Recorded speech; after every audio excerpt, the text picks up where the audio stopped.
ونتوب إليه ونعوذ بالله من شرور أنفسنا ومن سيئات أعمالنا من يهده الله فلا مضل له ومن يضلل فلا هادي له أشهد أن لا إله إلا الله وحده لا شريك له وأشهد أن سيدنا ونبينا محمدا عبده ورسوله لا نبي بعده نصلي ونسلم على حبيبنا المصطفى وعلى رسولنا المجتبى محمد صلى الله عليه وسلم وعلى الدين اللهم انفعنا بما علمتنا وزدنا علما وتقا يا رب العالمين. Alhamdulillah wa syukurillah para jamaah yang dimuliakan oleh Allah Subhanahu wa taala. Dengan izin dan karunia Allah kita bisa berada di majlis yang begitu dimuliakan Allah Subhanahu wa taala, itu majlis ilmu, dan kita bisa diberi kesempatan untuk melaksanakan salah satu kewajiban yang Allah berikan kepada kita, yakni salat fardu berjamaah di salah satu rumah Allah. Dan kita ingat Nabi pernah mengatakan majtama qaumun fi baitin min buyutillahi yatluna kitaballahi wa yatadarasunahu bainahum illa nazalat alaihim as-sakinah wa ghashiyatuhumur rahmah wa hafathumul malaikah wa dzakarahumullahu fi man indah. Tidaklah suatu kaum berkumpul di salah satu rumah Allah. Di salah satu rumah Allah mereka membaca kitab Allah dan mereka mempelajarinya, kecuali akan turun kepada mereka akan dinaungi oleh malaikat. Kemudian mereka akan disebutkan di sisi Allah Subhanahu wa taala di hamba-hambanya yang sekitarnya, yaitu para malaikat. Kemudian mereka akan dinaungi ketenangan, turun kepada mereka rahmat Allah Subhanahu wa taala. Para jamaah sekalian azanallahu iyyakum, kami di sini meminta izin untuk membahas materi berkenaan dengan kitab Riyadhus Shalihin, dan posisi kami di sini sebagai pengganti dari guru kita Ustaz Abu Bakar Al-Akhdari, karena beliau dalam keadaan kurang sehat. Semoga Allah berikan kesembuhan kepada beliau, mengangkat penyakit beliau, dan menjadikan penyakit ini sebagai penebus dosa beliau gitu ya. Nah, para jamaah sekalian azanallahu iyyakum, kami diberi amanah untuk menyampaikan hadis yang ketiga dan yang keempat bidznillahi taala pada kesempatan kali ini. Dan perlu difahami para jamaah sekalian azanallahu iyyakum, majelis ilmu ini sifatnya tergantung sisi pandang dari orang yang duduk di situ. Kalau bagi sebagian ahli hadis, mereka tidaklah membacakan satu hadis Nabi Shallallahu Alaihi Wasallam kecuali dalam keadaan mereka sudah rapi, kecuali dalam keadaan mereka sudah tenang, kecuali dalam keadaan mereka sudah siap untuk menerima sabda Nabi SAW.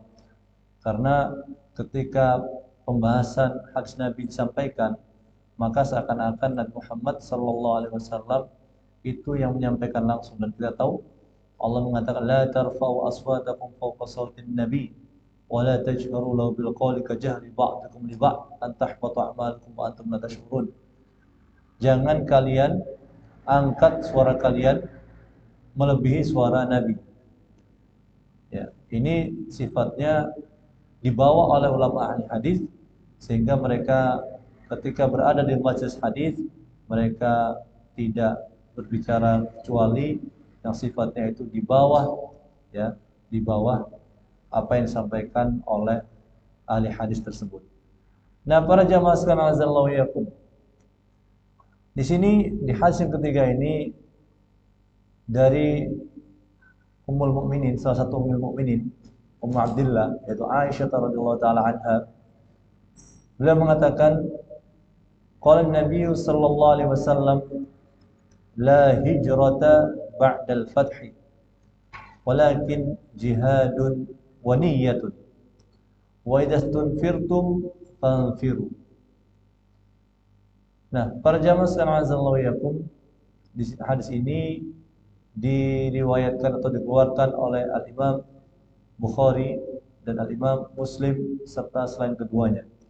Di sini Al-Imam An-Nawawi rahimahullah menyebutkan muttafaqun alaih, dan ini adalah istilah dalam ilmu mustalah yang menunjukkan bahwasanya ini disepakati oleh Imam Bukhari dan Muslim, tapi tidak menutup kemungkinan istilah ini Tidak berarti hanya Imam Bukhari dan Muslim saja yang meriwayatkan, tapi Imam Ahmad juga meriwayatkan.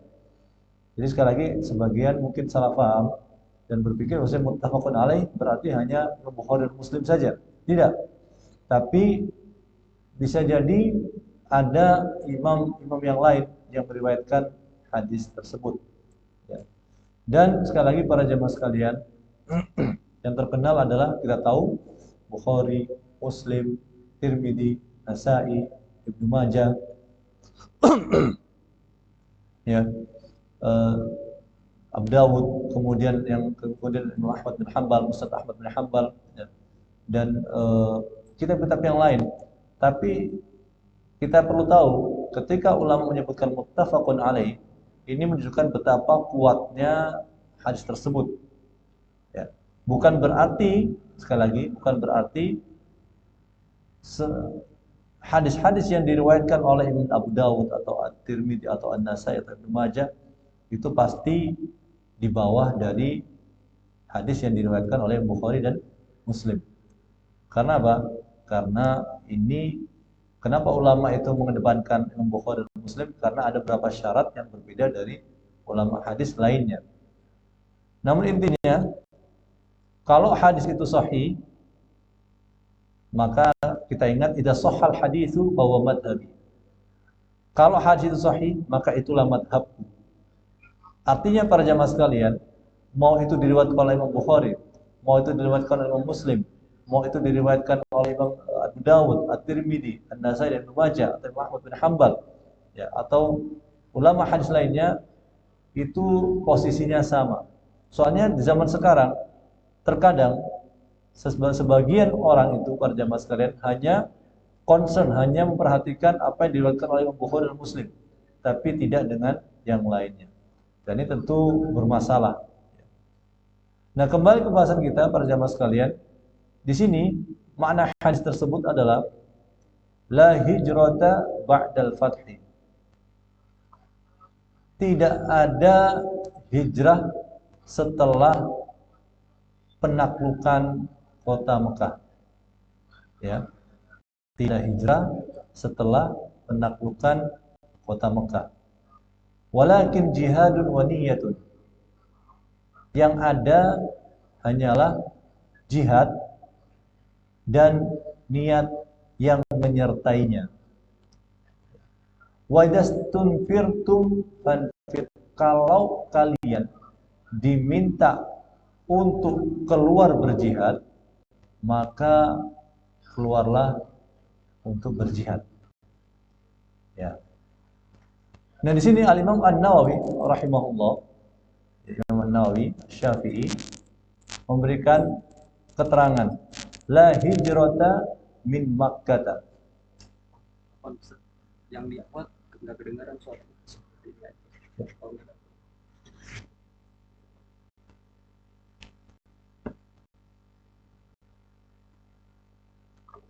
Ya. Baik, jadi para jamaah sekalian, azanallahu wa iyyakum.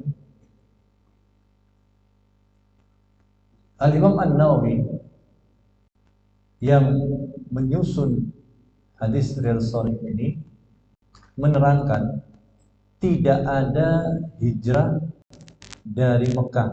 Maksudnya Nabi adalah tidak ada hijrah dari Mekah, karena Mekah telah menjadi negeri Islam. Nah, di sini nanti ada pembahasan yang cukup panjang para jamaah berkenaan dengan negeri Islam atau negeri kafir. Nanti akan dibahas. Dan yang akan bawakan di sini adalah keterangan Syekh Muhammad bin Shalih Al-Utsaimin, ya, syarah dari Syekh Muhammad bin Shalih Al-Utsaimin untuk kitab Riyadhus Shalihin. Nah, langsung kita menuju ke keterangan Syekh Muhammad bin Shalih Al-Utsaimin rahimahullah.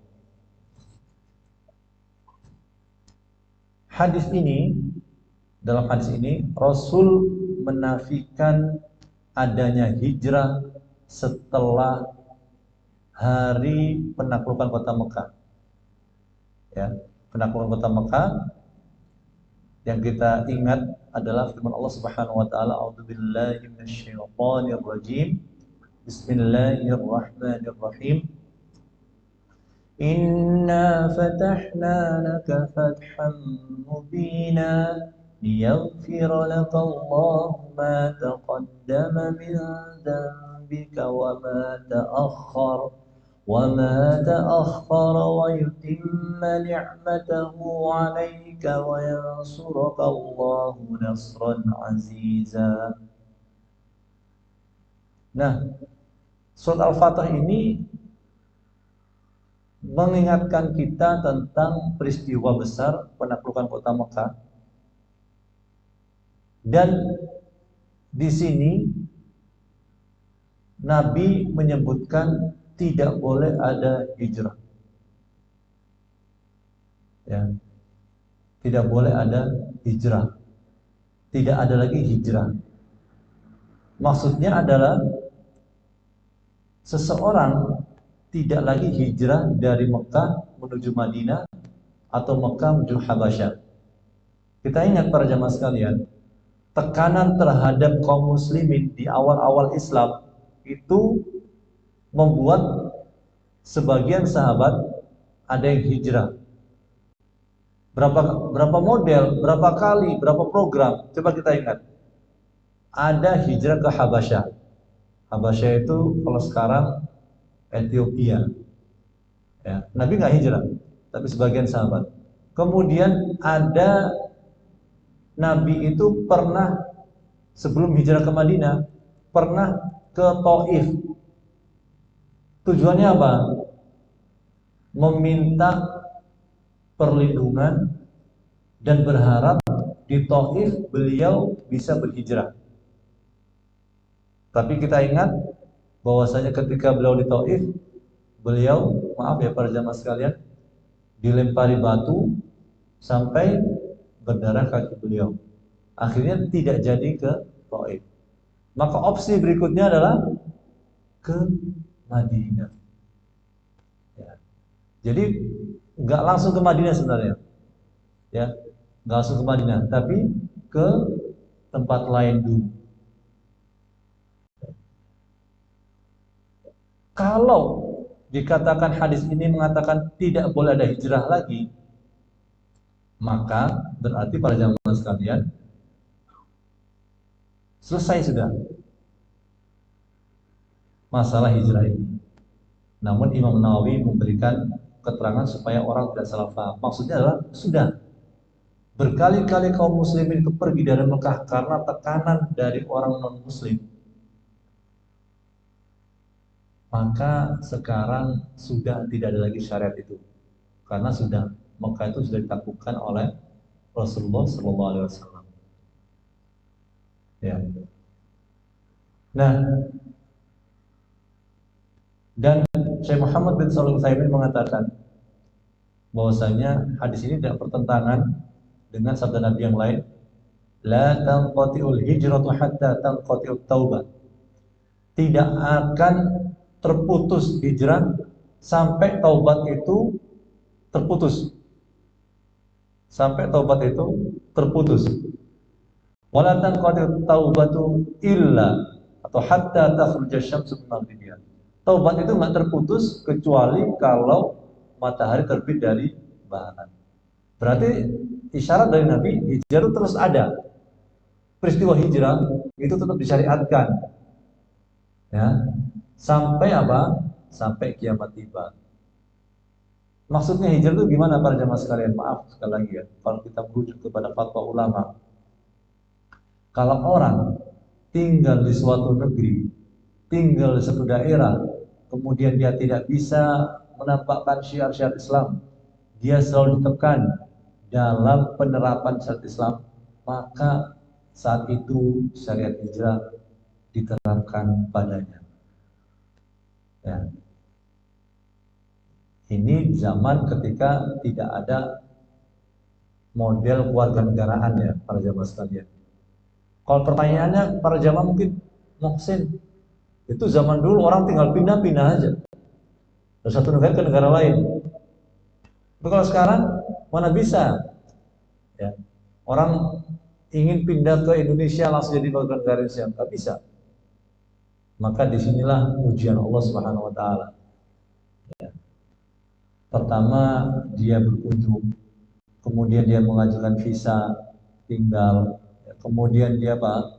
Berusaha untuk menjadi warga negara di negara yang Islam itu dia tidak ditekan. Kami ingat hadis Nabi SAW, beliau mengatakan, "Ana bari'un min muslimin ya'ishu baina dhuhranil kufar." Aku berlepas diri dari orang muslim yang hidup di tengah-tengah orang non-muslim. Nabi tidak suka, ya. Maka idealnya kalau memang seorang itu tidak bisa mendapat syariat Islam, hendaknya dia apa? Berhijrah. Jadi sampai hari kiamat itu tetap ada tuh syarat itu. Enggak apa? Tidak terputus para jamaah sekalian. Ya.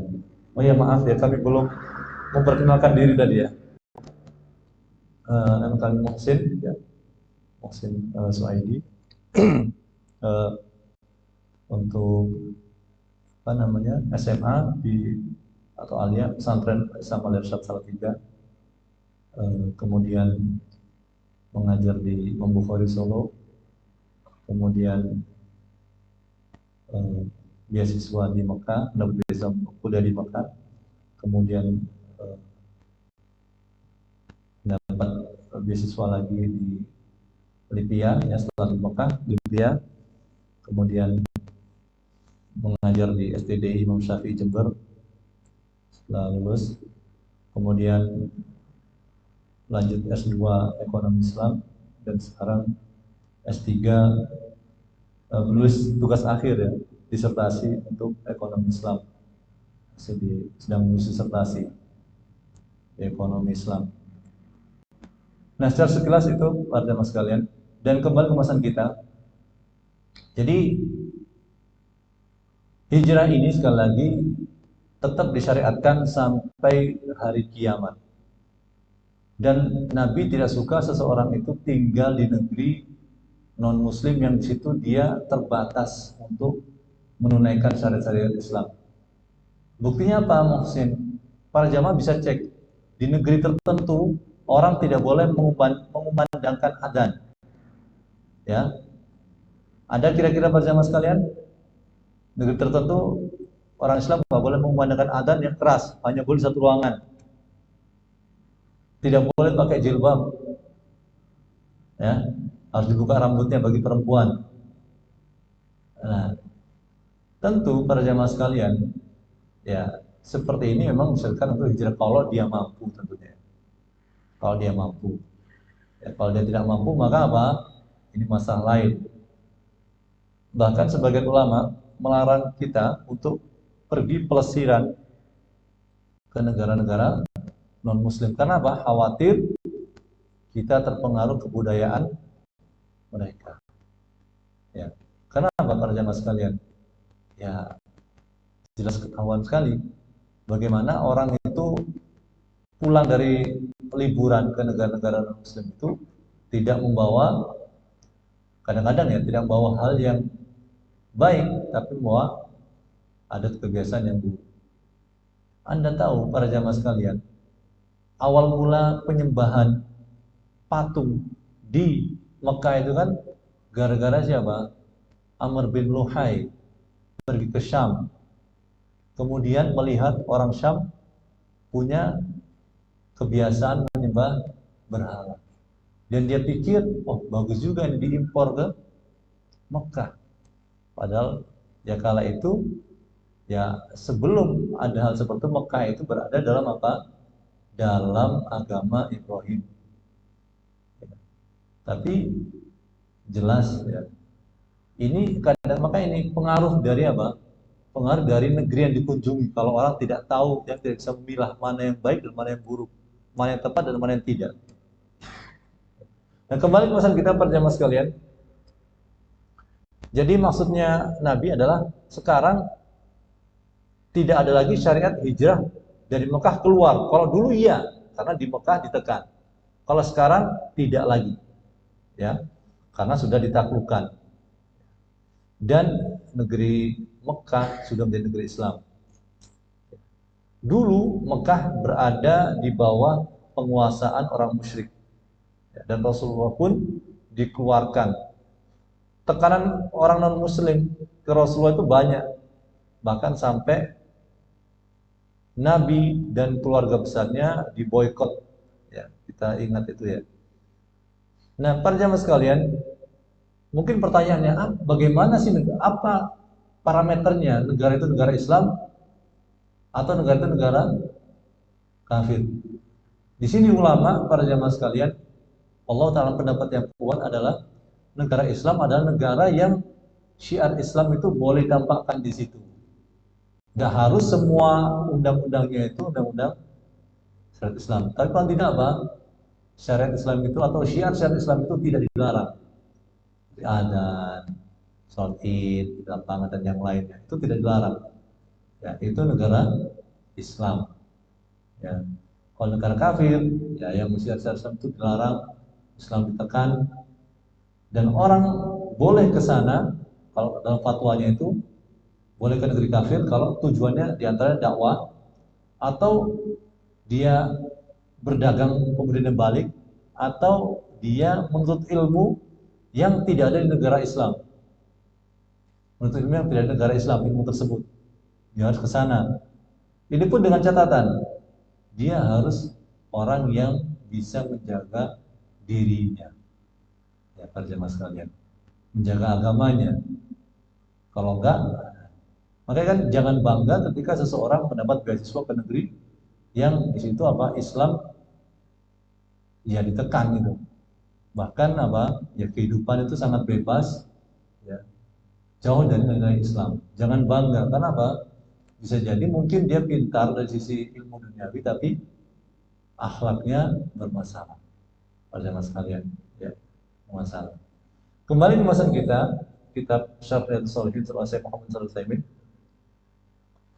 Nah, di hadis ini Syekh Utsaimin mengatakan dalam hadis ini ada faedah bahwasanya Mekah tidak akan kembali menjadi negara kafir. Jadi ini faedah yang dikeluarkan oleh ulama dari hadis. Isyarat ini, masya Allah, semua orang bisa para jamaah sekalian. Ya, hanya ulama yang mengerti tentang isyarat-isyarat yang lembut dari hadis Nabi SAW. Hadis ini menunjukkan bahwasanya Mekah itu tidak akan menjadi negara kafir lagi. Tidak akan ditaklukkan oleh negara lain kemudian menjadi kafir sampai hari kiamat. Ini apa yang disampaikan oleh Syekh Utsaimin rahimahullah. Ya. Sampai kata beliau, Islam akan terus menjadi penguasa di Mekah sampai hari kiamat atau kata beliau sampai Allah menghendaki. Karena kan ancaman terhadap Mekah itu, maaf ya para jemaah sekalian, ada cerita bahwasanya salah satu penguasa itu ingin membom kota Mekah, ya, ingin menjajah kota Mekah. Dan ini ada ceritanya. Berarti kita tidak bisa mengatakan pasti aman gitu ya. Ancaman itu selalu ada. Tapi kita sebagai seorang Muslim ya tentu tidak paranoid, ya.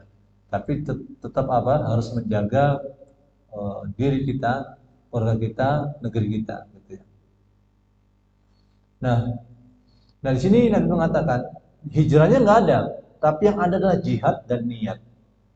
Ya, yang ada adalah jihad. Jadi penduduk Mekah itu sudah nggak usah hijrah lagi karena udah negeri Islam. Tapi mereka itu tetap bisa dekat untuk berjihad, ya, berjihad.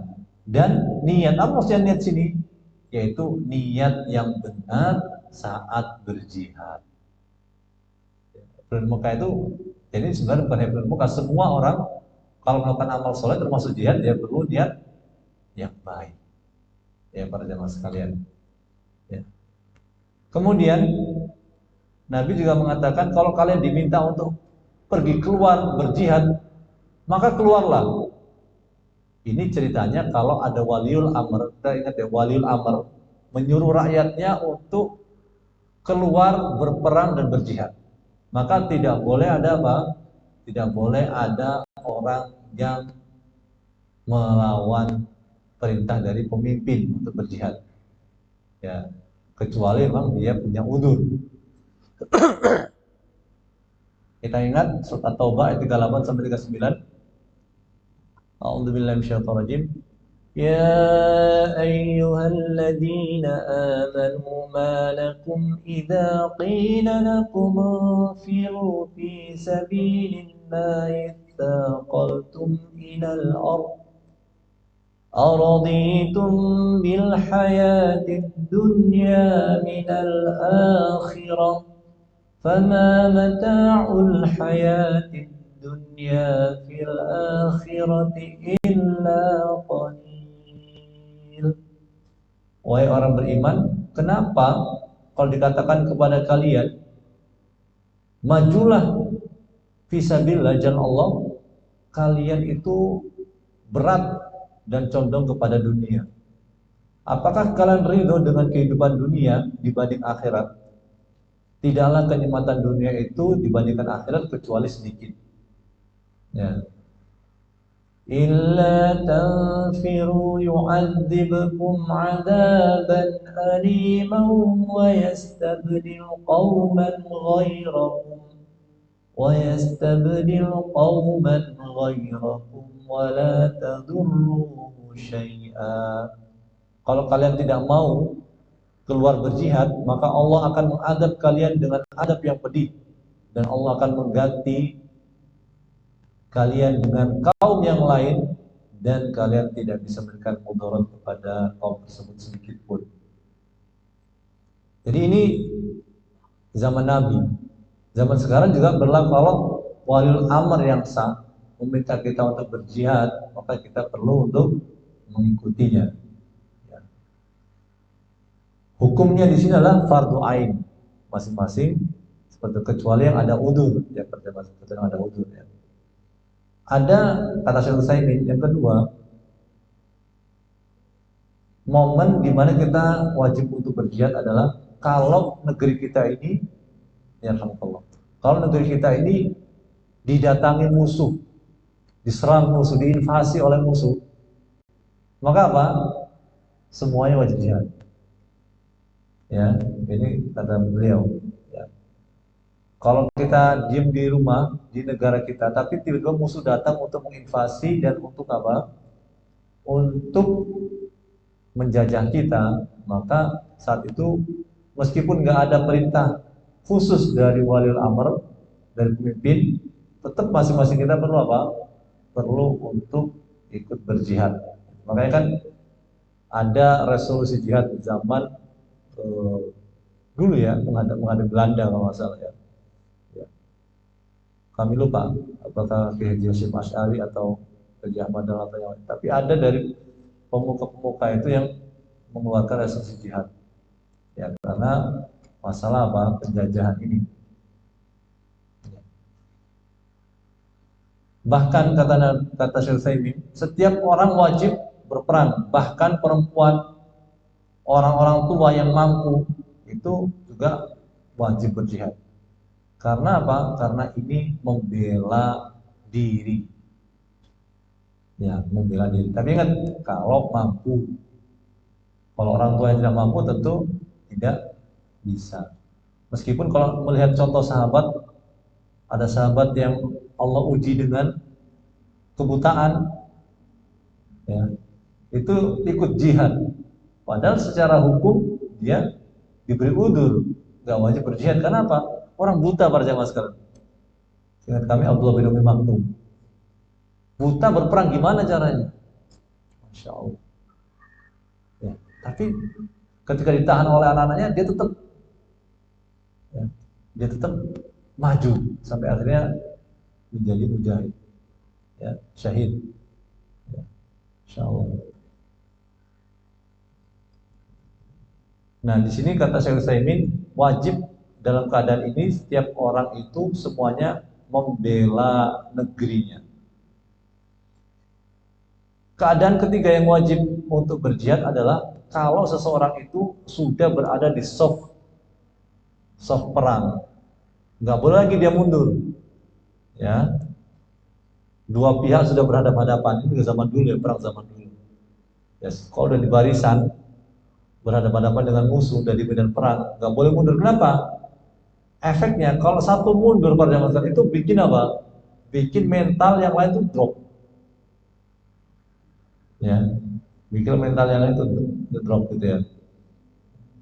Makanya kan kalau surat Al-Anfal ayat 15 dan 16 itu menunjukkan apa? Larangan kalau sudah ketemu musuh kemudian mundur. Ya, larangan. Dalilnya surat Al-Anfal ayat 15 sampai 16, 15 dan 16. Ya. Nah, bahkan Nabi mengatakan orang yang lari dari medan perang itu dosanya termasuk 7 dosa yang menghancurkan. Kita ingat ya, As-Sab'ul Mubiqat, hadis 7 dosa yang menghancurkan, diantaranya ini adalah lari dari medan perang. Ya, alhamdulillah mendalika. Kemudian keadaan keempat yang menjadikan seseorang itu wajib berjihad adalah kalau dia itu memang dibutuhkan skillnya khusus.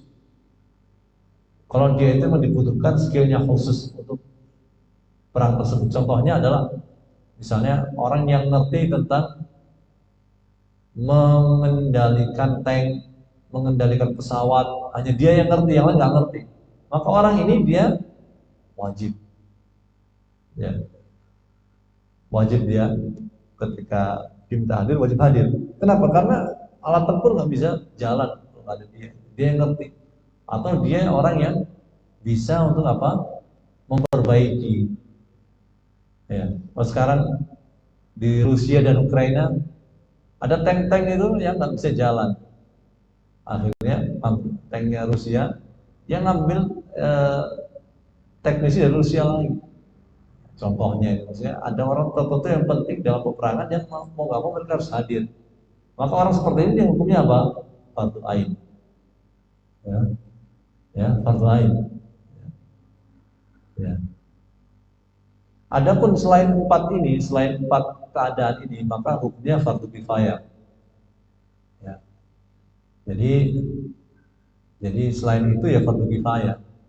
Makanya kan misalnya ekspansi, kalau zaman Nabi itu kan ekspansi keluar. Tapi sebenarnya para jamaah sekalian, jihad dalam Islam itu Allah Ta'ala bukan tujuan utama.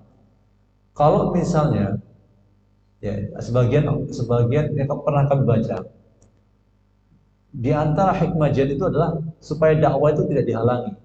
Kalau dakwah tidak dihalangi, maka tidak wajib untuk apa? Melakukan peperangan. Kalau zaman dulu kan dakwah itu dihalangi oleh suatu penduduk negeri gitu ya. Dilarang oleh kerajaan tersebut masuk ke sana. Maka jadi masalah gitu. Tapi jadi sebagian orang menuduh Islam itu apa?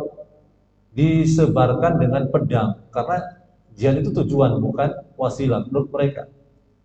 Jihad harus dibedakan ya. Jihad itu apakah tujuan ataukah wasilah?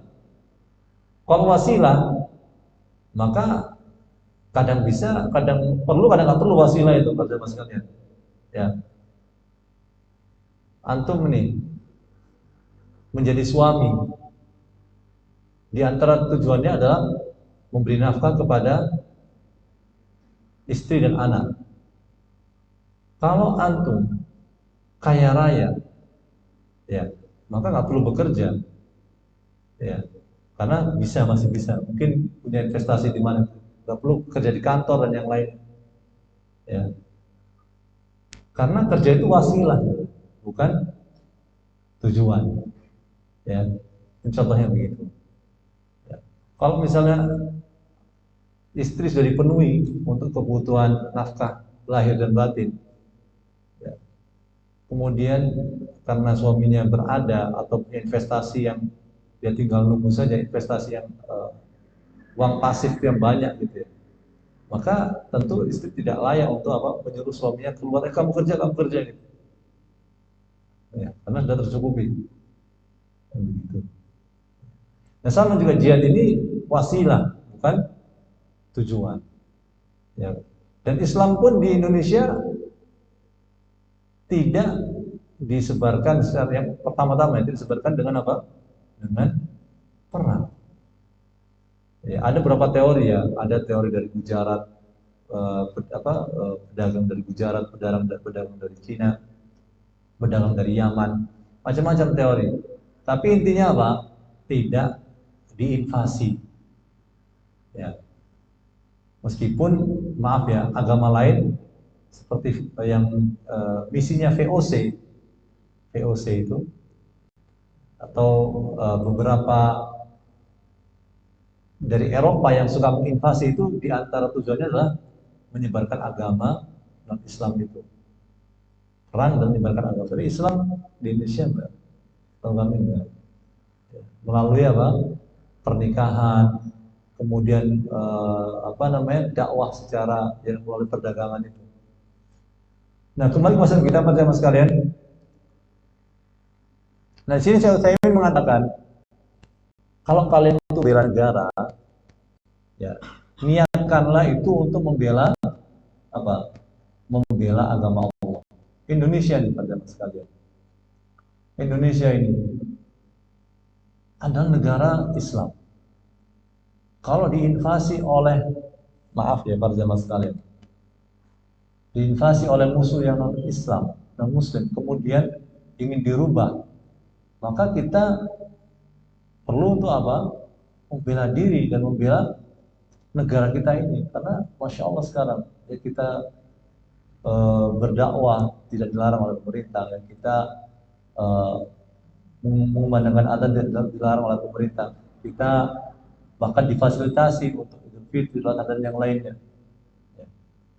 Meskipun tentu di sini sebagian ada yang merasa kurang karena apa? Karena dianggap undang-undangnya belum bisa menunjang. Ini masalah yang berbeda pada sekalian. Ya. Ini masalah yang sangat berbeda. Kita harus paham dan teliti sekali.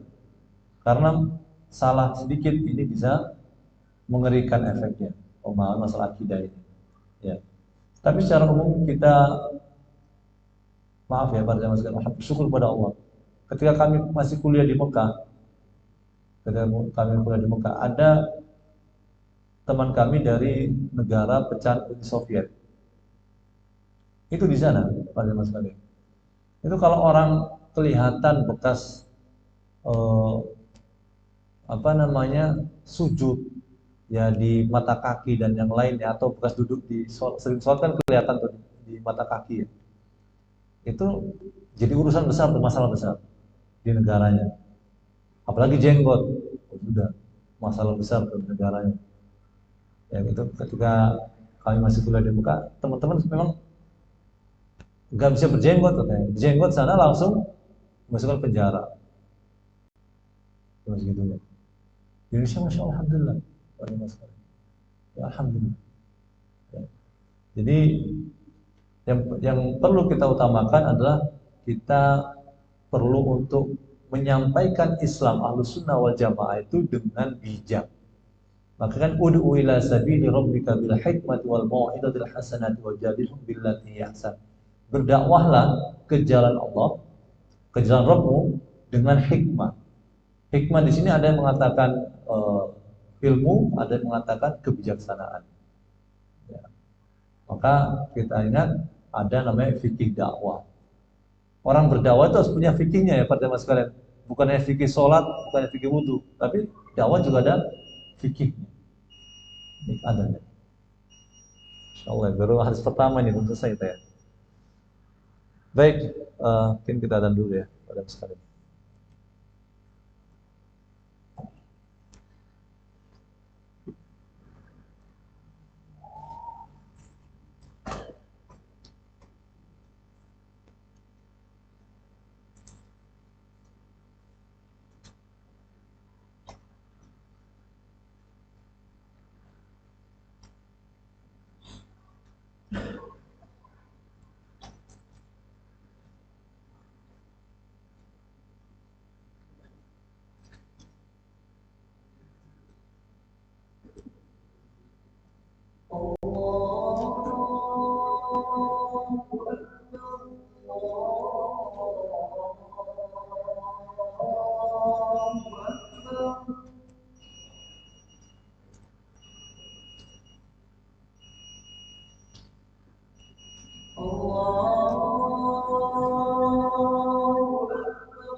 أشهد أن لا إله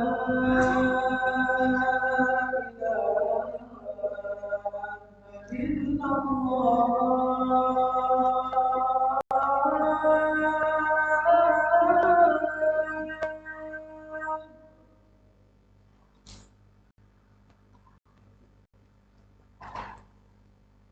أشهد أن لا إله إلا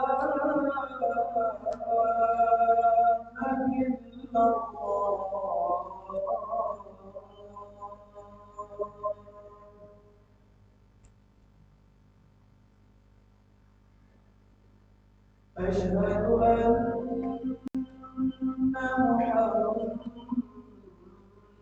محمدا رسول الله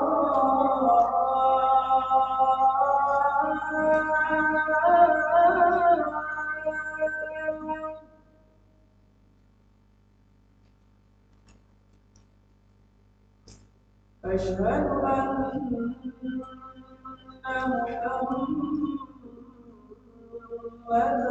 رسول الله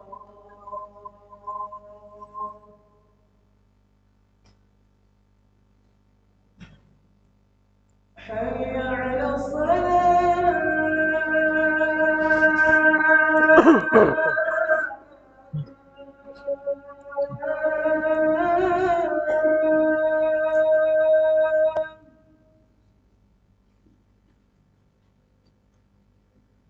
حي على الصلاة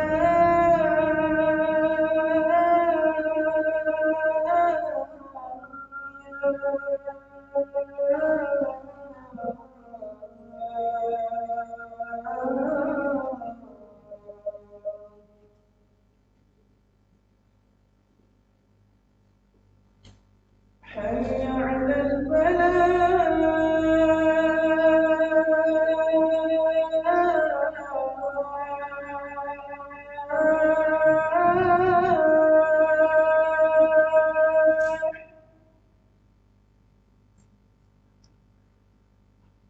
حي على الفلاح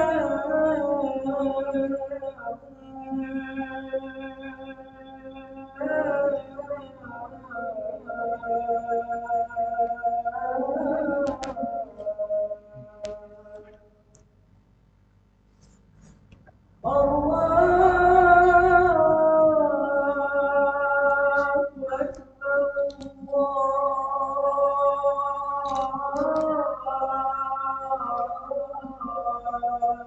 أكبر لا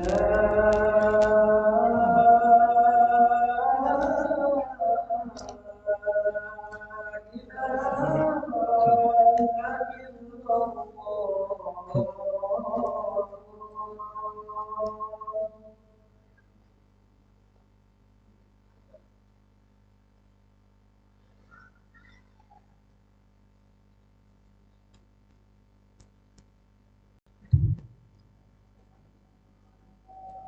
Baik, berjamaah sekalian azzallahiyakum. Kami minta izin untuk melanjutkan lagi sedikit lagi ya berjamaah. Jadi betapa pentingnya fikih dakwah. Makanya kadang-kadang di grup keluarga terjadi cekcok karena semangat dakwah yang mungkin belum diiringi dengan fikih itu sendiri. Contohnya nih, kayak contoh ya. Misalnya menghina sesuatu yang diyakini oleh orang lain yang kita tahu itu salah, tapi dengan cara menghina. Mungkin agama lain ya, dihina gitu ya. Sesembahan agama lain. Padahal Allah mengatakan contohnya, firman Allah, وَلَا تَسُبُّوا الَّذِينَ يَدْعُونَ مِن دُونِ اللَّهِ فَيَسُبُّوا اللَّهَ عَدْوًا بِغَيْرِ عِلْمٍ. Jangan kalian mencela orang-orang yang berdoa kepada selain Allah, maka mereka akan mencela Allah tanpa dasar ilmu. Makanya kan kadang ramai di grup keluarga memang semangatnya tinggi, tapi mungkin maaf ya, tidak atau belum diiringi oleh pemahaman tentang cara berdakwah yang benar. Ya, maka jadinya apa? Jadinya ada contoh lagi pada jemaah sekalian. Ada orang baru masuk Islam, Kemudian langsung disuruh, kamu milih madhab mana nih kalau masuk Islam. Nah, niatnya baik, tapi apa? Jadi masalah gitu. Bingung, berarti Islam ini ada 4 madhab. Padahal sebenarnya orang-orang pintar tuh bukan hanya dari 4 madhab sebenarnya, teman sekalian. Cuma memang yang Allah takdirkan untuk eh, banyak mengikutnya dalam 4 madhab ini. Ya. Nah, kembali ke masalah kita pada mas sekalian, azza wa yakum. Makanya kata Syekh Utsaimin, kalau kita berperang dan berjihad, maka niatkanlah untuk meninggikan kalimat Allah Subhanahu wa taala. Ya. Dan di sini saya Utsaimin juga menukil hadis yang kami artikan saja pada mas sekalian karena waktu kita terbatas. Tidaklah seseorang itu terluka di jalan Allah, fisabilillah, dan Allah Maha tahu ya siapa yang terluka di jalan Allah. Orang yang terluka di jalan Allah, tidaklah dia itu terluka di jalan Allah kecuali datang pada hari kiamat dan lukanya itu masih mengeluarkan darah. Cairannya itu warnanya warna darah, tapi baunya seperti bau misik. Masya Allah. Jadi ini ciri. Tapi ini bagi orang-orang yang benar-benar niatnya itu jihad. Soalnya kita ingat, kadang-kadang orang itu ada hadis Nabi yang lain berjihad, tapi supaya dikatakan sebagai pahlawan atau pemberani. Ada yang kita ingat, ada 3 kelompok orang yang api neraka itu dinyalakan untuk mereka pertama kali. Yaitu apa? Di antara adalah orang yang berjihad supaya dikatakan sebagai jari, kata tempat jihad, pemberani, pahlawan. Itu ya nggak bisa dapat pahala jihad. Ustadz juga sama, masuk dalam hadis ini. Ustadz penuntut ilmu bisa masuk, itu apa? Dikatakan bahwasanya seseorang itu dia mengaku kepada Allah, belajar ilmu, mengaku kepada Allah, membaca Al-Quran untuk Allah. Padahal apa? Liyuqal annaka qari, liyuqal annaka alim, supaya kau dikatakan sebagai orang alim, ya, allamah, ya, atau apa? Dikatakan sebagai qari. Maka apa? Ini pun juga apa? Bermasalah, tidak diakui oleh Allah Subhanahu wa taala. Tapi ingat, hadis ini menjadi bukti bahwa manusia itu berani berbohong, bahkan di depan Allah berani berbohong. Manusia kan? Padahal Allah tahu hatinya, tapi dia masih berani berbohong. Betapa maaf ya, ngawurnya manusia itu sebagai manusia. Jadi bukan hanya makanya nggak heran para jamaah sekalian kalau ada orang bohong di media, wajar saja. Ya. Di depan Allah saja manusia itu berbohong. Ya. Maka jangan mudah tertipu dengan ungkapan seseorang di media sosial atau yang lainnya. Harus hati-hati, seorang muslim itu apa? Jangan sampai terjatuh ke lubang yang sama 2 kali. Sekali dibohongi, kedua kali dibohongi, terus dibohongi dan nggak masalah gitu. Jangan sampai seperti itu. Ya.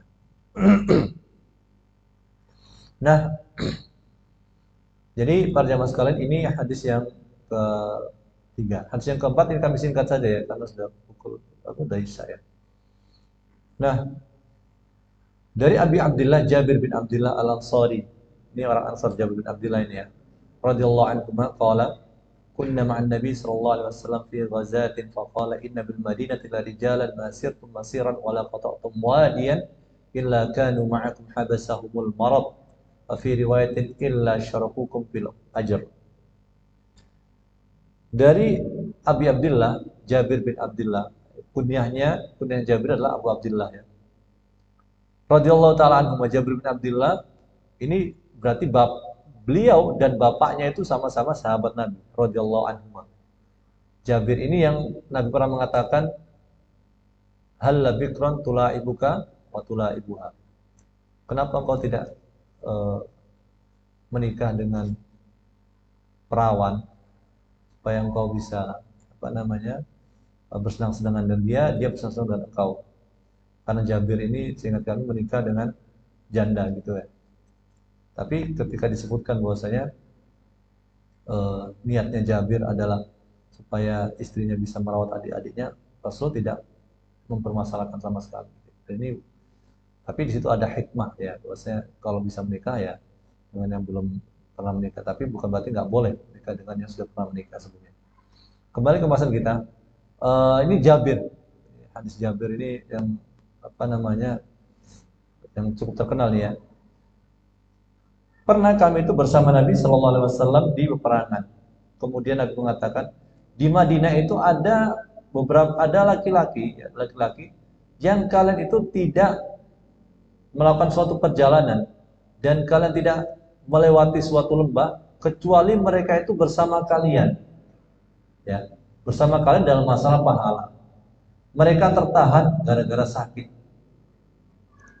ya. Maksudnya adalah kita berperang di luar Madinah, tapi ada orang di Madinah, pahalanya sama dengan kita yang berperang di luar Madinah. Masya Allah. Kenapa begitu? Karena mereka itu pengen ikut, tapi tidak bisa ikut gara-gara sakit. Ya, maka mereka mendapatkan pahala yang sama. Itu ya, para jemaah sekalian. Kemudian dalam riwayat Imam Bukhari dari Anas bin Malik radhiyallahu taala anhu. Ya, kalau radhiyallahu taala anhu ya. Kalau Anas bin Malik kata, kalau kita disebutkan nama sahabat, kemudian disebutkan nama beliau dan ayahnya katakan misalnya, kemudian disebutkan cuma radhiyallahu anhu, berarti mungkin bapaknya belum Islam. Hanya Allah semoga Allah meridai sahabat saja. Dan ini nggak sedikit gitu ya. Misalnya beberapa sahabat ya, seperti Khalid bin Walid. Khalid bin Walid itu kan bapaknya namanya Walid bin Mughirah. Itu nggak masuk Islam, gitu kan? Meskipun diskusi dengan Nabi. Ya, karena kayak Khalid bin Walid ya radhiyallahu anhu, bukan radhiyallahu anhu. Nah, kembali masa kita dalam Anas ini mengatakan, kami kembali dari perang Tabuk bersama Nabi SAW dan Nabi bersabda, ada kaum-kaum di Madinah yang di belakang kita tidak melakukan suatu perjalanan dan tidak melewati suatu lembah kecuali mereka bersama kita. Mereka itu tertahan gara-gara ada udhu. Nah, di sini para jamaah sekalian, ada singkatnya gini. Kami ingin kasih kesimpulan singkat aja ya. Ada orang itu tidak melakukan suatu amalan tapi pahalanya sama seperti orang yang mengamalkan amal tersebut. Ada orang itu yang dapat pahala meskipun dia nggak melakukan amal tersebut, tapi hanya pahala niat. Ingat, ada dua jenis. Pahala beramal sama pahala niat beramal, ini beda. Pahala beramal sama pahala niat beramal. Kalau orang terbiasa sholat jamaah nih, kemudian sakit, akhirnya nggak bisa sholat jamaah. Padahal dia ingin, maka dia itu ketika di rumah, di kamar, dia sakit, dia mendapatkan pahala sholat berjamaah. Tapi ada orang itu yang memang tidak biasa sholat berjamaah, atau memang katakan tidak bisa, bukan masa sholat berjamaah. Misalnya katakan dia sedekah saja ya. Jadi pengen banget sedekah ya, tapi bukan tipe orang yang sebenarnya tertahan gitu ya. Ya, cuman dapat pahala niat saja, bukan pahala beramal. Ini yang disebutkan oleh Syekh Utsaimin di sini yang mungkin termasuk fikih dalam hadis ini. Makanya kan beliau menukil, idza maridul abdu aw safar kutiba lahu mislu ma kana ya'malu muqiman sahihan. Kalau seorang hamba itu sakit atau berpergian, maka akan ditulis baginya pahala sebagaimana yang dilakukan ketika dia dalam keadaan mukim, dalam keadaan sehat. Ya. Termasuk juga para jamaah sekalian di pesawat nih. Di pesawat antum pulang umroh, ya maaf saja sebagian, nggak semuanya ya. Sebagian kadang-kadang kami perhatikan orang yang umroh itu pulang umroh kadang-kadang subuh masih tidur, pada banyak tidur itu padahal baru pulang umroh gitu ya, masih hangat gitu ya. Ya oknum lah ya. Tapi intinya kadang terjadi. Kadang kan perjalanan kita dari Saudi ke Indonesia balik gitu cukup lama gitu ya. Kadang-kadang waktu berangkat malam berarti dia melewati subuh di atas pesawat. Ya. Nah kembali ke masalah kita pada mas kalian, kalau di pesawat nggak bisa sholat jamaah nih, eh, tempatnya terbatas. Kemudian kalau wudhu ribet, akhirnya sholat sendiri terpaksa itu. Ya. Semoga saja tetap dapat pahala sholat jamaah. Karena yang biasanya sholat jamaah. Gitu, perjamaah sekalian. Nah, kalau orang terbiasa sholat sunnah, kemudian tiba-tiba dia apa? Tidak bisa sholat sunnah, gara-gara apa? Gara-gara misalnya ada orang meninggal nih, gak ada yang mandikan, dia langsung pergi untuk mandikan orang tersebut. Maka dia dihitung apa? Melaksanakan sholat sunnah. Masya Allah ya.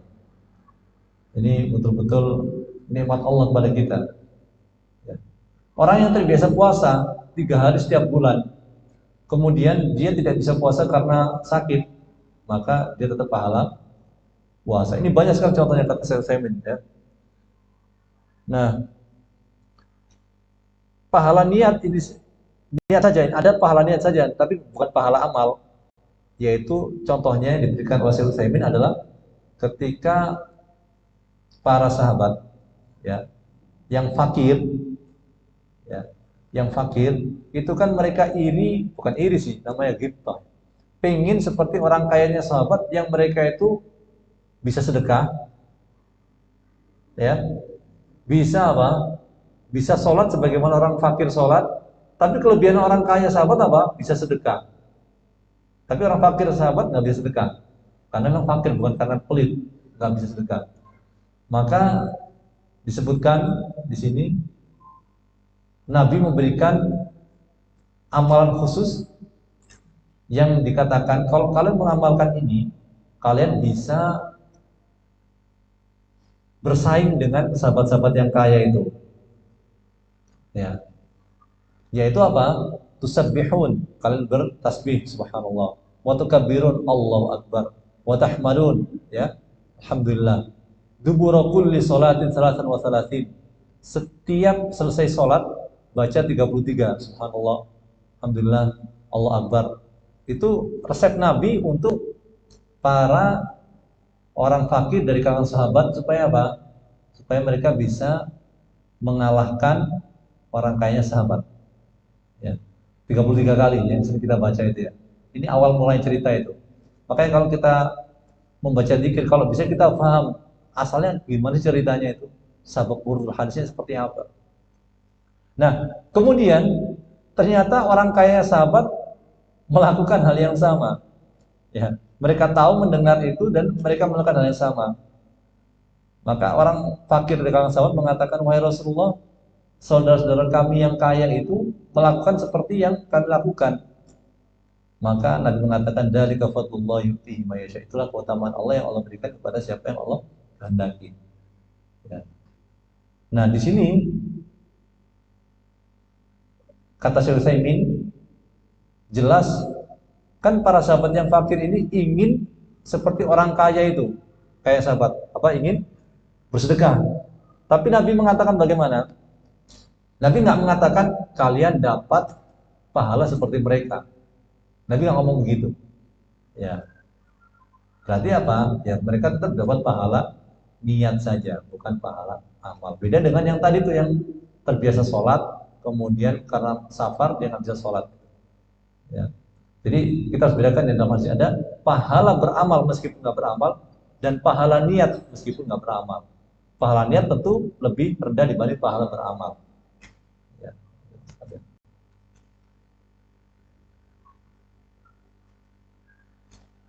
Ini farjamaskan azallahu yakum berkenaan dengan masalah kita bisa mendapatkan pahala meskipun kita nggak beramal.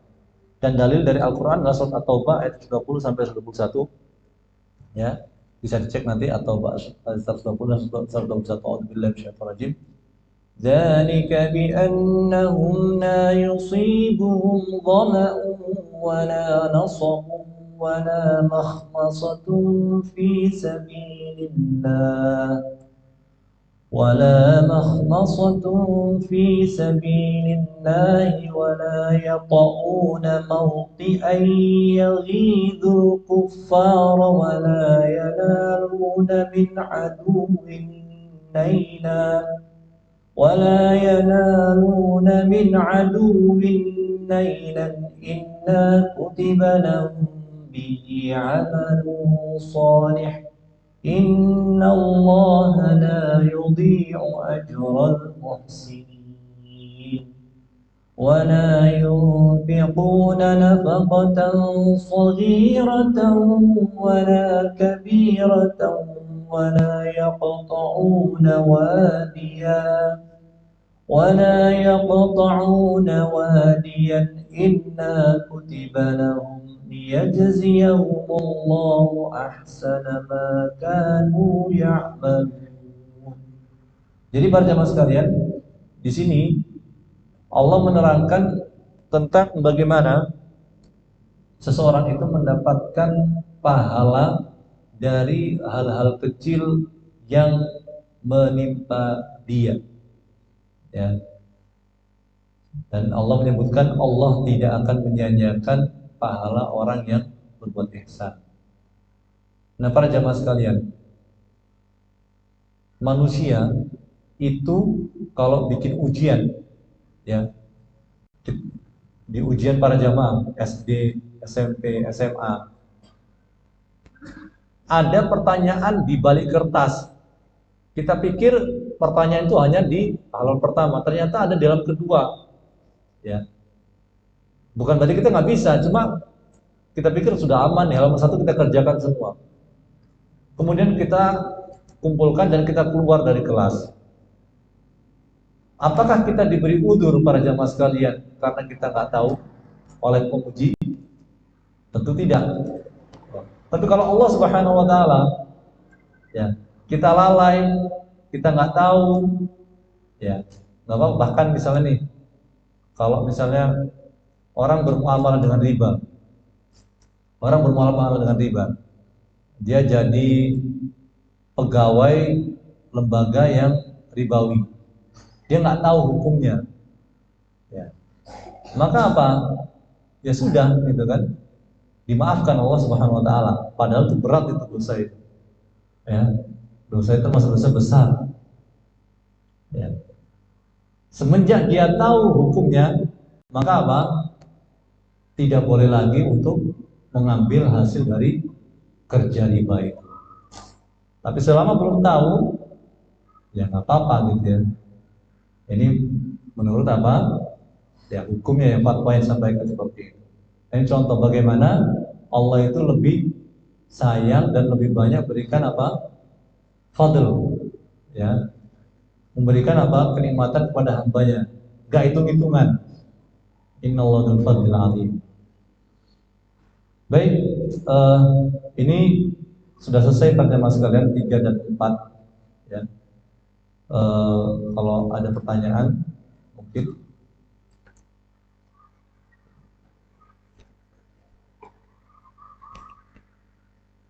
mungkin materi ini atau materi apa namanya, muamalah, ekonomi.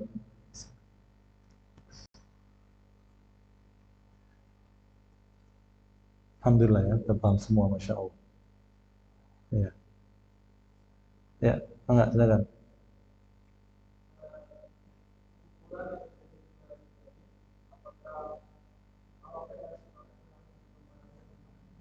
Gimana? Kekufuran.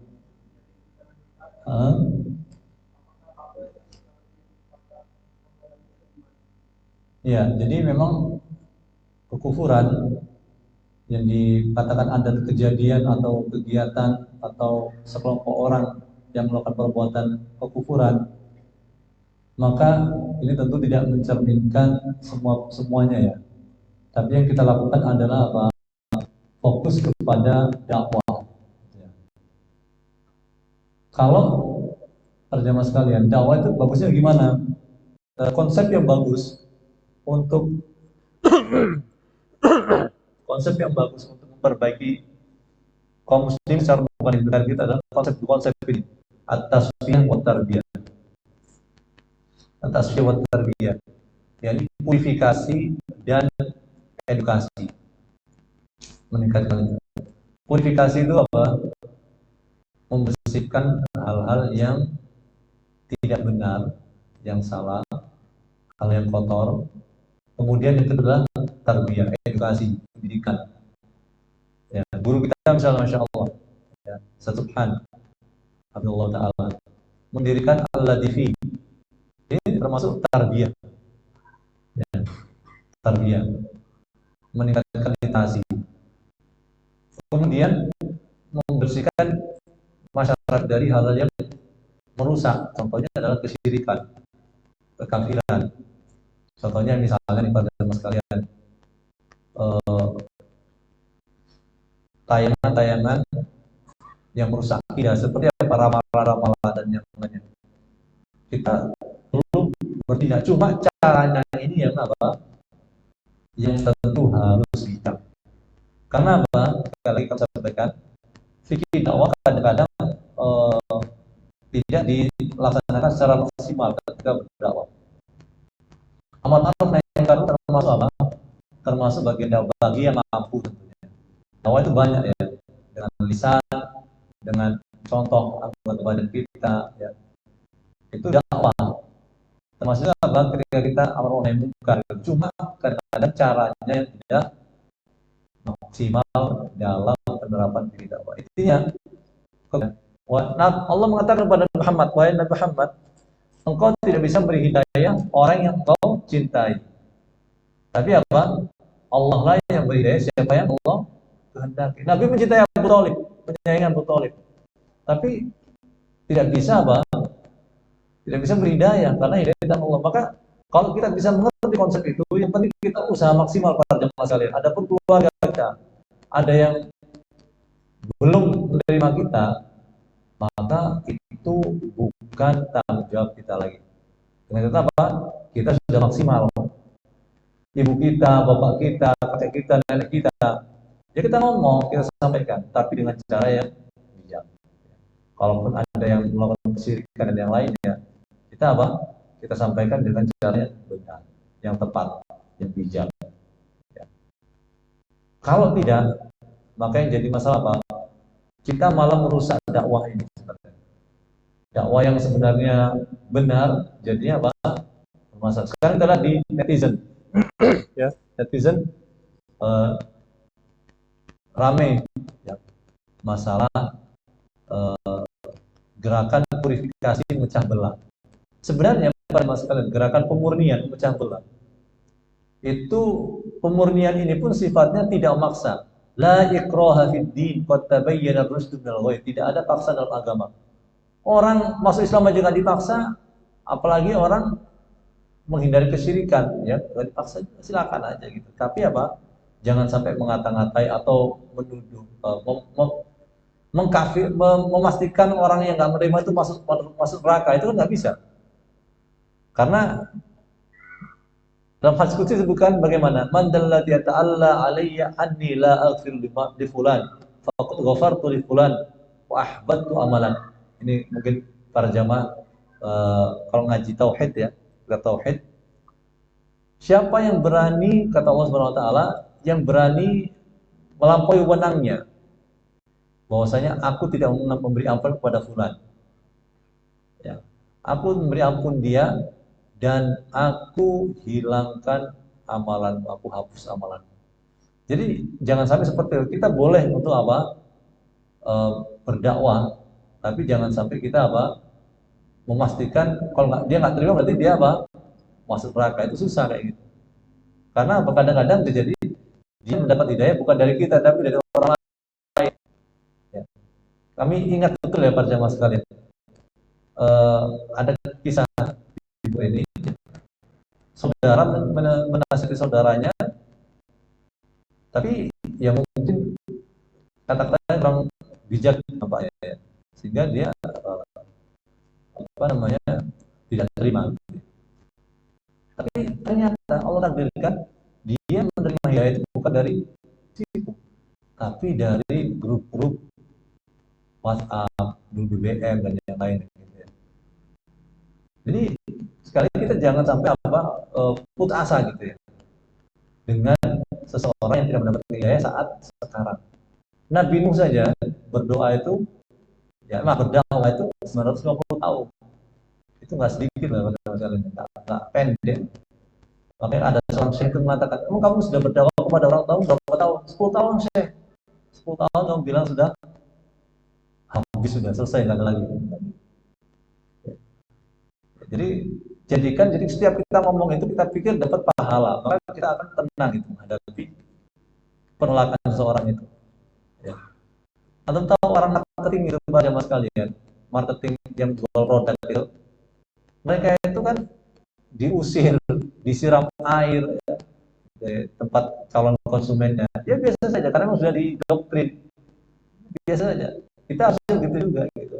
Artinya jadi masih mending kalau cuma dikatain disiram air. Marketing itu ya sales disiram air ya. Pernah ada seorang sales ngomong disiram apa namanya? Tiba-tiba disiram air aja gitu. Kasian banget sebenarnya, tapi ya biasa aja gitu. Ya. Padahal itu urusan dunia, padahal itu urusan ukhrawi. Jadi kita lihatnya apa? Kalau marketing nggak berhasil, dia kan nggak dapat bonus. Tapi kalau kita dakwah nggak berhasil, dapat pahala. Gitu. Dan yang kedua, pertanyaan sekalian, ketika kita nggak diterima, itu bisa jadi apa? Bisa jadi ada timbal balik yang kita nggak tahu. Ya. Misalnya apa? Allah nanti mudahkan keluarga kita mendapatkan hidayah. Misalnya kita berdakwah kepada orang awam, misalnya masyarakat sekitar, ya, nggak diterima. Dan ternyata Allah jaga dengan apa? Dengan keluarga kita yang terus bisa konsisten dan istiqomah. Kemudian berikutnya para jamaah sekalian, kita ingat sebagian bukti kita sampai dibakar rumahnya oleh masyarakat. Tapi perkembangan dakwah bukan saat itu, saat tahun berikutnya. Ya. Jadi ingat hasil instan itu nggak susah gitu ya, ya. Tapi Allah lah yang menentukan segala. Tapi ingat ya, kami sarankan dengan kami ulang lagi, pelajari fikih dakwah. Makanya ada kuliah dakwah, ada jurusan dakwah loh ya. Saking pentingnya itu sampai ada kuliah jurusan dakwah, bukan apa? Bukannya hadis, bukan ayat Quran. Ada kuliah jurusan dakwah. Kenapa? Karena banyak hal yang perlu dipelajari. Orang bermu'alaf langsung disuruh semuanya dikasih pilih semua nih. Maka mau melaksanakan ini. Semuanya bingung dia. Harus hafal Al-Fatihah, harus hafal surat pendek, harus hafal mualu ada apa namanya sholat. Saat itu juga kalau kamu harus semuanya, nggak boleh. Ini jadi masalah. Orang baru belajar tentang apa rukun sholat, tapi logikanya orang yang baca Al-Fatihah sah. Orang mu'alaf pun sama.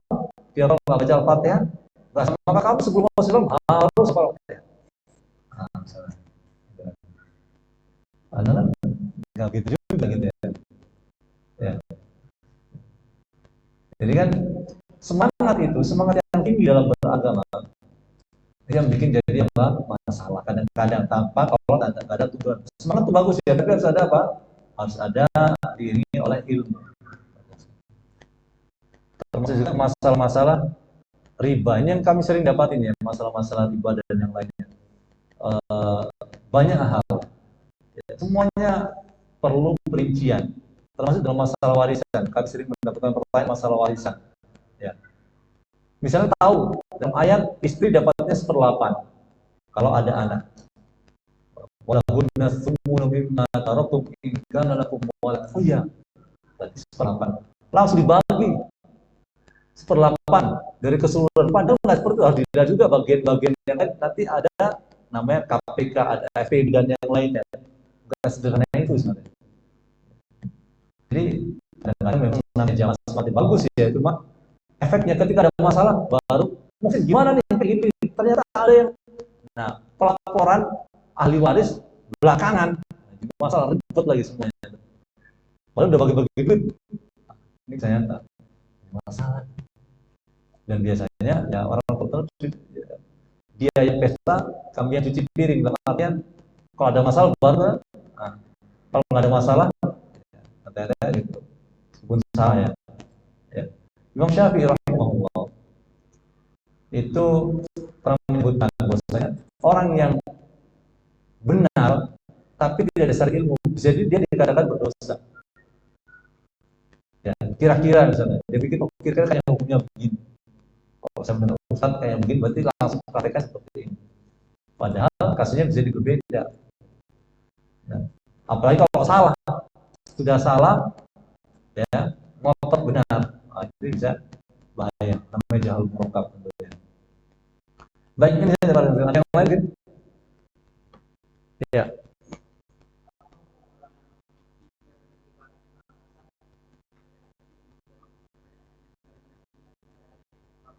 Oh, ya. Apa hukumnya pindah ke negara kafir supaya haji cepat? Sebenarnya para jemaah sekalian, di Indonesia nantinya di Bogor mungkin 21 tahun atau lebih, atau di kota Bogor atau kabupaten. Kalau di Jepang, di Amerika, di beberapa negara itu bisa langsung bahkan ya, bisa langsung. Maka hukumnya bagaimana? Allah dalam, kalau bukan pindah ya, tapi sifatnya apa? Tinggal beberapa bulan, ya, tinggal beberapa bulan, kemudian apa? Mengikuti travel dari negara tersebut. Ya. Kalau dia tinggal di lingkungan komunitas Muslim di negara itu ada komunitasnya, ya, masyarakat tertentu komunitas Muslim, semoga saja tidak ada masalah. Misalnya tinggal 3 bulan. Bulan haji itu kan Syawal, Dzulqa'dah, dan Dzulhijjah. Itu bulan haji Syawal, Dzulqa'dah, dan Dzulhijjah. Kalau orang Indonesia ada yang berangkat apa namanya? Haji Tamato. Indonesia kan berarti 40 hari ya. 40 hari berarti mulai Dzulqa'dah dan Dzulhijjah itu hanya sampai tanggal 13 Dzulhijjah. Kalau orang misalnya katakan bulan Syawal atau bulan Dzulqa'dah dia bahkan tidak permanen, tapi apa temporer, nggak apa-apa. Gitu ya. Tapi kan ada, ingat tinggal di komunitas yang Muslim, gitu ya. Misalnya kan ada komunitas Muslim. Jadi sekali lagi, tapi kalau misalnya ada yang kasus misalnya kemarin menipu yang ditangkap itu, ya. Bukan tinggal gitu, tapi dia emang betul-betul hanya transit aja gitu. Di Indonesia tinggal di Indonesia cuma pakai visa Singapura masalah. Akhirnya kan dikembalikan. Jadi mudarat malah. Ini beda kasusnya kalau dia tinggal ya, tinggal misalnya sebulan 2 bulan sebelumnya, sebelum waktu haji. Beda kasusnya. Ya. Kan ada misalnya di situ ada keluarganya atau yang lain gitu. Tidak salah ya Allah ya. Tidak melakukan perlindungan. Kalau yang tadi itu maaf saja ya, dari visanya orang Singapura diambil, ya katakan orang Singapura, jadi masalahnya kan dikembalikan tahun kemana masalahnya, dikembalikan dan jadi haji. Oh, kasihan sekali ya. Ya ini tentu jadi masalah, gitu kali ya. Baik, ada yang mau jawab? Insya Allah ya. Ini masjid yang Masya Allah ya, salah satu masjid terindah yang kami kunjungi ya. Masya Allah bagus sekali, dan semoga saja kita bisa maksimal gitu, jangan sampai kalah dengan para sahabat yang mereka itu nggak ada marmernya ya.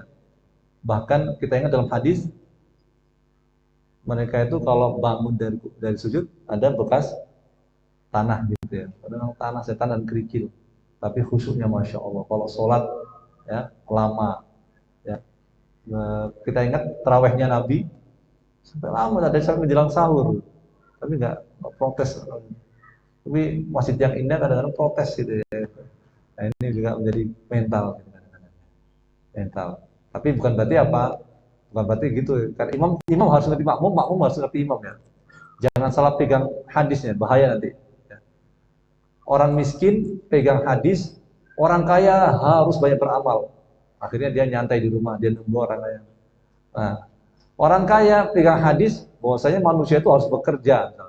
Jadi, wah lu males gitu. Jadi salah pegang hadis kadang-kadang yang begitu ya. Jadi imam pegang hadisnya makmum, makmum pegang hadisnya imam. Gitu ya. Jadi bisa jadi salah ya. Harus ngerti masing-masing tuh bukan berarti nggak boleh tahu ya. Maksudnya fokus. Ya. Makanya kalau kami pernah waktu masih jadi mahasiswa di Mekah itu, kami melihat dengan mata kami sendiri pada ketika tarawih di lantai 3 Masjidil Haram, orang tuh digotong, jatuh digotong mundur, jatuh digotong mundur. Biasa sih, masya Allah, ya, masya Allah orang-orang itu ya, udah tua-tua gitu ya, jatuh karena nggak kuat tarawih digotong mundur. Ya, masya Allah, nggak rame gitu, tapi semangat terus. Ya, ya. Maka sungguh ini kembali kepada kita semua para jamaah sekalian. Tapi jangan sampai seperti zaman Nabi juga ada sahabat yang naruh tali di masjid dan dia berpegangan. Jadi memaksakan diri juga tidak. Nabi nggak suka seperti itu. Semampunya saja. Ya, kalau mampu jangan tidak dimampukan. Kalau nggak mampu jangan dimampukan. Hanya harus paham itu. Baik, pertanyaan lagi para jamaah sekalian. Mungkin ini sudah 19.40. Kita tutup ya para jamaah sekalian, dan kami doakan semoga Allah yang Maha Agung dan yang Maha Tinggi berkenan untuk memberikan kita ilmu yang bermanfaat, berkenan untuk memudahkan kita mengamalkannya, berkenan untuk memudahkan kita mendakwakannya, dan memberikan kita kesabaran ketika belajar, ketika mengamalkan, ketika berdakwah. Dan kami doakan semoga Allah Subhanahu wa taala berkenan untuk memberikan kesembuhan apabila ada yang sakit di kalangan para jamaah. Ya, apabila ada keluarga yang sakit dari keluarga para jamaah, semoga Allah segera angkat penyakitnya, karena Allah adalah zat yang menyembuhkan. Kesembuhan dari Allah tidak ada efek sampingnya. Allahumma antas syafi la shifaan illa shifaa shifaan la yughadiru saqama. Kami doakan juga para jamaah sekalian semoga Allah memberikan rezeki yang banyak dan barokah sehingga bisa maksimal dalam berdakwah, beribadah kepada Allah Subhanahu wa taala, dan tidak menjadi masalah di akhirat kelak, karena Allah Subhanahu wa taala Maha Kaya. Jadi para jamaah sekalian, jangan sekali-kali merendahkan Allah, jangan sekali-kali menghina Allah, dan seakan-akan kita hanya bersandarkan kepada diri kita sendiri. Jangan lupa untuk berdoa dan bertawakal kepada Allah Subhanahu wa taala. Semoga Allah memberikan rezeki yang halal dan baik dan barokah. Dan kami doakan semoga para jamaah sekalian apabila ada keluarga yang telah wafat, semoga Allah ampuni beliau, semoga Allah berikan nikmat kubur kepada beliau, dan semoga Allah jauhkan beliau dari adab kubur, dan semoga Allah Subhanahu wa taala masukkan beliau ke surga yang tanpa hisab dan tanpa adab. Semoga Allah Subhanahu wa taala berkenan untuk memberikan kita kebahagiaan di dunia, di alam kubur, dan di akhirat kelak. Kita tutup kafaratul majlis. Subhanakallah bihamdika asyhadu an la ilaha illa anta astaghfiruka wa atubu ilaik. Wassallallahu ala nabiyina Muhammad wa ala alihi wasallam. Assalamualaikum warahmatullahi wabarakatuh.